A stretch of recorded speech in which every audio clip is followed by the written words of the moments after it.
Generic intro. I say things, you sit there and go, shut up and get on with interesting things.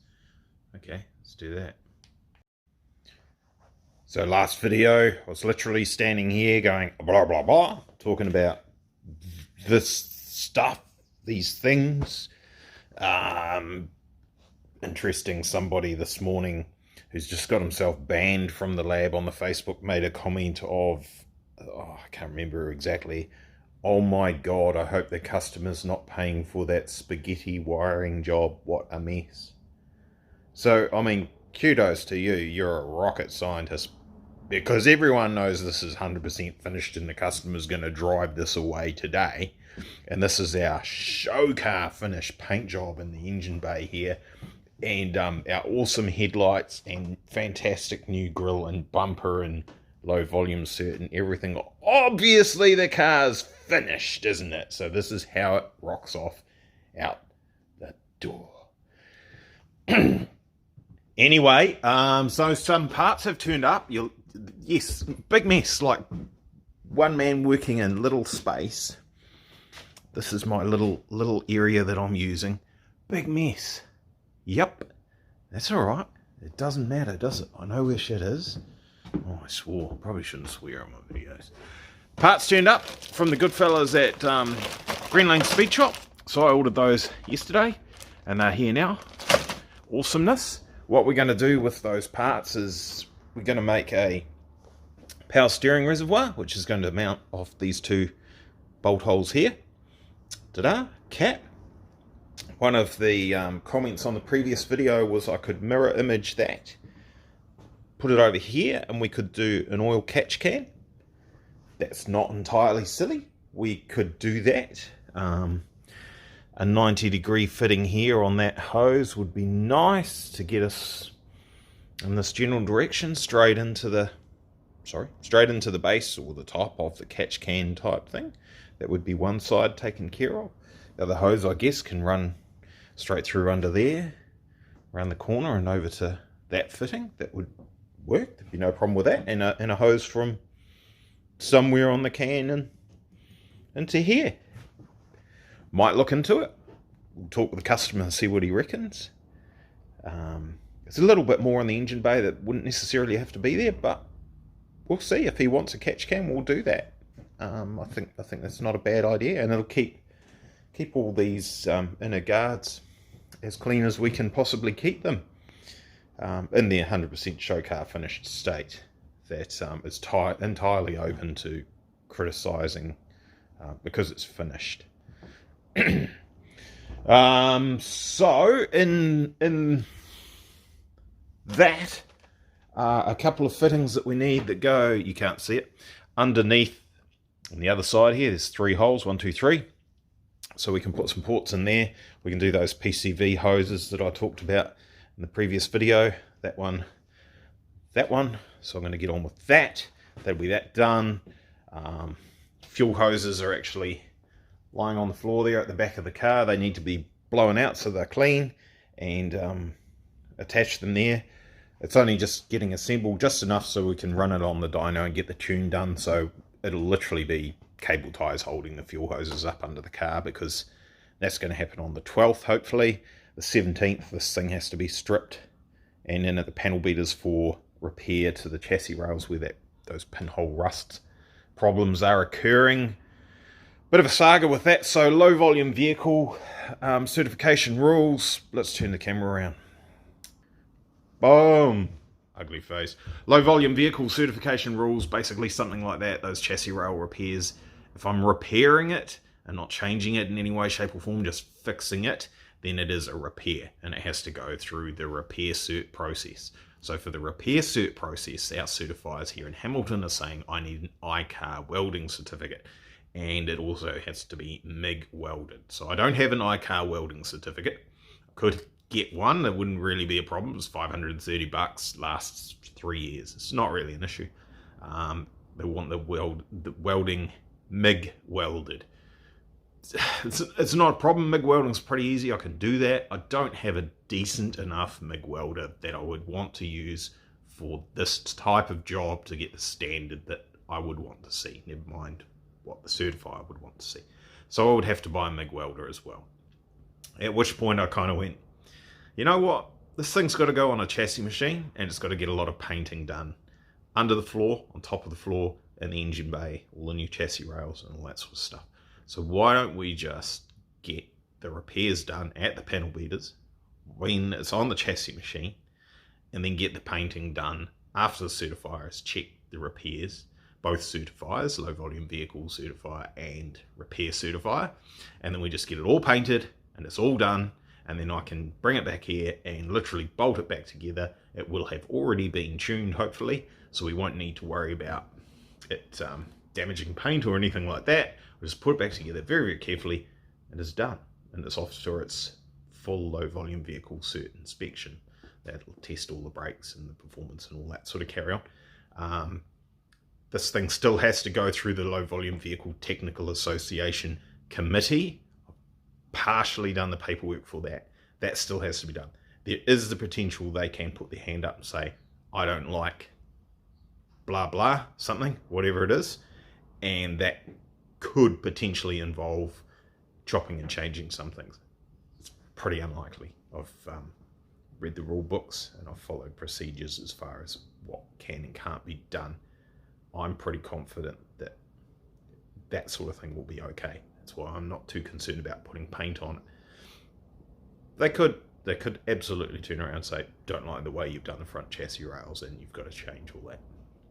It'll be really dumb if they do, but it could happen, and that's on me if it does. So I'm going to press forward and we'll see what we get up to. Anyway, I'm going to carry on. Let's put some stuff on this engine and get it that little bit closer to starting. The biggest thing that's stopping me starting it right now is the fact we've got no reservoir for the power steering pump. You can't run the pump dry. A few seconds won't hurt, but you certainly can't run it for a long time. It'll fry the little seals inside it and everything. The little veins that make pressure will just get cooked, and that'll be in the pump, and then we'll have problems with the power steering pump going forward, and we do not want that. So that's one of the priorities, to get that done. The PCV hoses, much easier, so let's do that. It's cleaner, sort of. I had a quick 5-minute throw of stuff into other places, so it's better. Oh, yeah, I'm not sure you'll see it. Where are we going to go? Oh, there we go. There's our two fittings that I needed to put in under the throttle. Yes, I know, they're blue. Unfortunately, New Zealand is a small place. We can't stock trillions of dollars worth of car parts. So that's what was in stock. To be honest, pretty hard to see them anyway. They're buried under the throttle. It's not really a big deal. Standing here, looking at it from here, in the right light, you might see it, but not with the bonnet on, right? Because the bonnet's going to come up from here in this direction. You won't get your head out there. Stop complaining. AN6 hose. So I've got some vacuum hose there. You need to use vacuum hose for your brake booster. There's brake booster. I'm going to cut that fitting off. I'm going to weld on a steel AN6 weld on, and then we're going to have a 90 degree. It's going to come across or around or under the clutch master, which may or may not get replaced. Probably will get replaced with a new one. Deal with that later on. So we'll come across there and across the top of the fuel rail, around underneath the throttle and onto this fitting here, which I will have to do something with because that's not going to be much good. So that has to be like Loctited in there, or drill and tap the hole and put a AN fitting in there. Let's do that. I'm pretty sure I got some 12 by 1.5 or 1.25 AN6 screw in, so I can screw one into there, and then we can put an AN fitting on here, come down onto that vacuum hose, blah blah blah, done. Right, so push lock hoses, that style of fitting there. Try to get the light nice for you guys. Couple of tricks for these. You want to get your heat gun out and you want to warm up the hose. If you warm up just the end of the hose, obviously where the fitting's going to go, you don't want it like smoking hot, but just warm it up a bit and you'll find it goes on there a heck of a lot easier. Also, just a little bit of CRC or silicone or something like that. The other thing, the hose is always going to have a natural bend to it, right? It's just the way it's been sitting on a coil or packaged or whatever. Try and use that to your advantage when you're putting it on things. Like, for instance, that's curved like that, and we want to go from that fitting towards the front. So use that curve to your advantage, and you'll find that things will go a lot easier than if you try and bend it back the other way. Yeah, it'll work, and once it's been through a couple of heat cycles, it'll be okay. But it'll help you just in the initial process of getting it on the car and getting it sitting where you want it to sit and make it look all nice and feng shui. Gearbox, while I was cleaning up, I stumbled across that, which I had put aside. Now, I've talked about the shifter being in the wrong spot and being really yucky on that 6-speed CD09, except it's not CD09. It's a H1AK or something like that, so it's a Skyline box, it's a later version. I was looking for this earlier on, and what I was going to do is remove the initial shifter mechanism that hangs out the back of the box, which is a couple of universal joints, and then the gear lever comes off that with a pivot up here somewhere. This would be a better way to make it all much shorter and get it all shifting nicely. This is actually out of a late model D22 Navara gearbox. So this is bits and pieces from the March. I could have modified this, just probably don't even need to take that off, but take off these bits that hang out down the bottom so they don't hit the drive shaft, and get a D22 gear lever and the socket assembly and make a bracket for it. Put a bush in here so it's the right size for the shaft. Bada bing, bada bang. There's our shifter mechanism. However, GK Tech over in Australia, they've made a nice billet version of that, laser cut bracket, billet CNC milled receptacle with a reverse lockout and all that sort of carry on. So I've ordered that. It makes sense. It's going to cost, like, landed here in New Zealand, it's $510 or something. By the time I muck around and build everything here or modify things to make that work, I need to replace the bench top, don't I? We're going to be heading towards $300-400 anyway. Might as well spend the $500 and just get the done deal. Okay, turn the radio back on. I'm going to get these hoses done, and then we'll take that brake booster off and we'll put that fitting on and all that sort of carry on.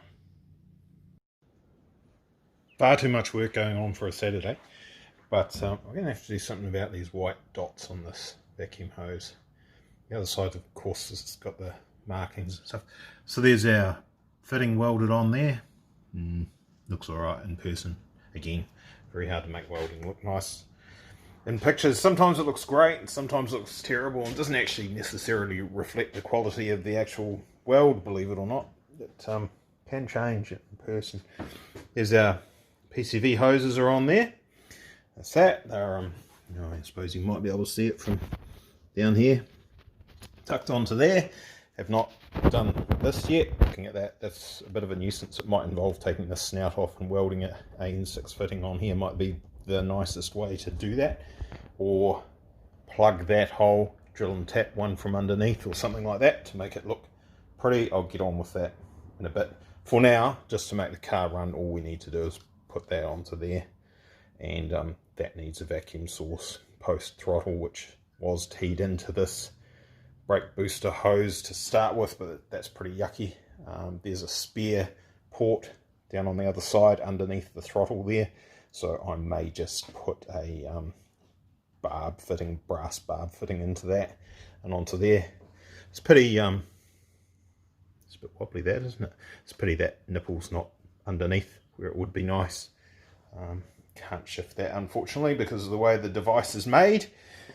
Anyway, that's that done. We've got our push lock hose sorted out. We've got a AN10 weld on to go onto the bottom of our power steering reservoir tank, which is stinking hot. That's it there. Just welded that up there. Don't worry about the soot on there. That just comes off pretty easily. I've not cleaned that at all. That's still stinking hot, and I just about burnt my finger. Never mind. So that's got a nice big cap on the top of it. That one there. So I know you're going to say it's not the same size as those. What are you doing? The feng shui will be all wrong. But it is pretty much the same size as that. So feng shui, not bad. When you put that in there like that, it actually looks alright. Put it around like that so we don't get the optical illusion. So yeah, power steering reservoir is going to live here. Like I say, off these two bolt holes, bracket, done, and that'll be actually very close to being able to start. I even put the dipstick in. This thing, even though the sump's quite a lot smaller, it's actually consumed 4 litres of oil and not even touching the dipsticks. So we're going to have plenty of volume of oil in the system. I was a bit concerned about that and was considering adding a cooler to it, an oil cooler. We do have one. There is not much room in the front of this car to put one in, but I would have figured something out. You could literally put it here and behind here, tuck it in there somehow. There's barely enough room with the filter and stuff, but we can actually take out a little bit of that metal and reshape it all and put a cooler in there. I'm talking myself into it, aren't I? That might end up happening. So yeah, it's getting there. So yeah, if anyone's looking at this and thinking this is all yucky and oh, it's a mess, yeah, it's not finished. I'll get around to it. Look, this is partially done. I haven't done the injectors yet in case there's a problem with the injectors and we can sort it out. I haven't even mounted the map sensor yet. So yeah, like I say, and things like this need to be painted or anodized probably. Spare wires kicking around here. All you guys who pay attention, you know there's no issues. All you guys who just catch a little piece here and there and think, oh my god, it's a disaster. Look, there's still plastic bags on the air filter. It's not going to run like that. It's just about 4 o'clock on Saturday. I've nearly had enough. This is supposed to be the video where it starts. Now, we'll see. Alright, it is time to put things away and go inside. But we've got that power steering header tank on there now. Doesn't look too shabby. Looks pretty good. I think we'll get it anodized black or something. It does kind of stand out a bit. Big shiny thing right there like that. Probably slightly bigger diameter and slightly less height. Might have looked a little bit nicer, but it is what it is. It's done. That's something you can organise later on anyway. If he doesn't like that, then we'll just make another one a different size and get on with it. So not too many things stopping this from running right now. The return hose for the power steering, that's it there. I want to put a cooler on the front here somewhere. I'll figure that out. It might be just a tube running from one side and back again. That's what factory tends to do. That's probably enough for what we've got going on here, or at least enough that we can see what the temperatures are doing and if we actually need a proper cooler on there or not. So I put that, you probably can't see, it's too dark. I put the barb in there that I was talking about, the brass barb. So we've got this plumbed up now. That's good. That's on there just temporarily, just so we don't have a vacuum leak when we run the engine, and we can check the brake boosters working properly. Map sensor is actually plugged in and plumbed in. Plugged in electrically, plumbed in pneumatically, I guess you'd say. Same with the fuel pressure regulator. That's ready to go. So really, not too much as far as just making it go. Finish off that hose I was talking about for power steering, put some fluid in that so we don't kill the pump. Put the 2 fuel hoses on here. In, out. Stick it in the other end of the car, put some fuel in it. Power up as per what we did earlier on with the ECU when we were setting everything up. Power it up like that, and a jumper battery on those cables there to kick it in the guts to make it start. And it should go. And then once we've confirmed that's the case, we'll get some coolant in it, see if we've got any coolant leaks. We do have to put some hose clamps on various bits of hose. Top radiator hose, like I said earlier, it's too short. Need another one. Heater bypass has to be done. There's a couple of pipes in here, you can't see they're in there, and it'll go. So next week, I'm not going to try and make it go tomorrow. Stuff that. No, we'll do it during the week, and might even go Facebook Live for you for the first start, see if it happens. Right, 10 to 6. I'm tired, I'm hungry, I'm thirsty. Good night. Cheers, bye.